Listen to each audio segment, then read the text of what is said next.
Hello one स्वागत तुम्हा सगळ्यांचं big boss Marathi season 6 latest voting trends 5 मिनिटं अगोदर हे वोटिंग ट्रेंड्स माझ्याकडे आलेले आहे आणि ताजे गरम गरम वोटिंग ट्रेंड्स मी तुम्हाला इथे सांगणार आहे. तुम्ही जर चॅनल पहिल्यांदा आला असाल प्लीज सबस्क्राईब करा. आणि मी काहीतरी ऑब्झर्व केलं आहे की कोणाचं इविक्शन होऊ शकतं त्याबद्दल मी तुम्हाला काहीतरी सांगणार आहे. तर सुरू करूया आपण. 9 कंटेस्टंट नॉमिनेट आहे टोटल. मागच्या वीकमध्ये 9 होते, त्यापूर्वी 8 होते. 9-8 असं चालत आहे आणि फटाफट मी सुरू करतो. मागच्या वीकमध्ये 6 होते सॉरी, पण 9 आणि 6 आणि 8 या 3 नंबरमध्ये बिग बॉस खेळत आहे. सुरू करतो. त्यापूर्वी कालचा एपिसोड तुम्ही सगळ्यांना बघितलाच असेल. त्यामध्ये टोटल 9 कंटेस्टंट नॉमिनेट झाले आहे. तसे तर 7 होणार होते. त्यानंतर राखी सावंत आली आणि तिने 2 कंटेस्टंट नॉमिनेट केले. काय नाव त्यांचं, सागर करंडे आणि दुसरे रोशनदादा भजनकर, या दोघांना पण नॉमिनेट केलं.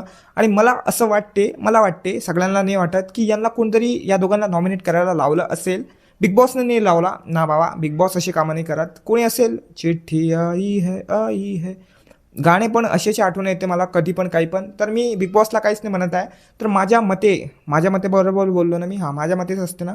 तर माझ्या मते या दोघांपैकी कोणी एक निघू शकते. आता इलेक्शनबद्दल मी समोर बोलणार नंतर, म्हणजे तुम्हाला वोटिंग ट्रेंड चांगल्यावर बोलणारच. तर मी सुरू करतो नंबर 9 पासून. नंबर 9वर प्रभू शेळके आहे आणि बिग बॉस प्रभू शेळकेला नका काढू प्लीज. मी हात जोडू नाही शकत पण असा हात जोडू शकतो, असं जोडून टाकले आता की याला नका काढू. कारण हा जो तुमचा टॉपचा प्लेअर आहे ना, विशाल कोटेन, याच्या डोक्यात घुसलेला आहे आणि विशालला सर्वात जास्त भेव लागत आहे प्रभू शेळकेचं. तर प्रभू काही ना काही गेममध्ये करतच असेल, म्हणूनच विशाल एवढा भेट आहे. तर नका काढू, खूप जास्त मजा येते याला बघायला. त्यानंतर नंबर 8वर रुचिता जामदार आहे आणि रुचिता जामदारला काढा, काही टेन्शन नाही आम्हाला, पण तुम्ही नाही काढसान मला माहीत आहे.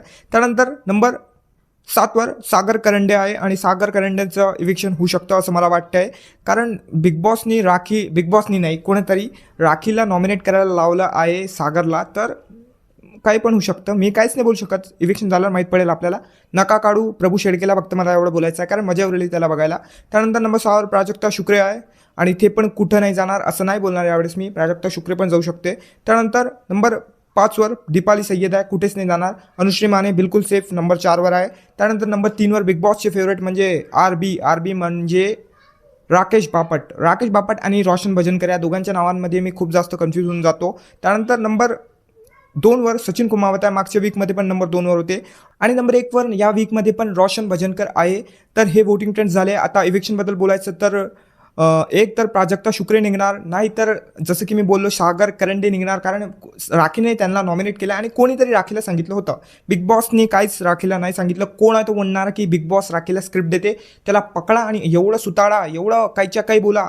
पण बिग बॉस खूप चांगले आहे, राखीला का स्क्रिप्ट देणार ते. हां, तर मी टॉपिकवरून नाही भटकत. एक तर सागर करंडे जाणार, प्राजक्ता शुक्रे जाणार, बिग बॉस प्रभू पण जाऊ शकतो. पण बिग बॉस नका काढू प्रभूला प्लीज, माझं प्लीज म्हणणं आहे तुम्हाला.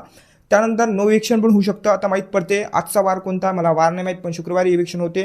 मी तुम्हाला शनिवारी येऊन सांगून देणार की याचं इविक्शन झालेलं आहे. मी भेटतो तुम्हाला नेक्स्ट व्हिडिओमध्ये. खूप झाला आजसाठी. Take care, bye bye guys, भेटतो.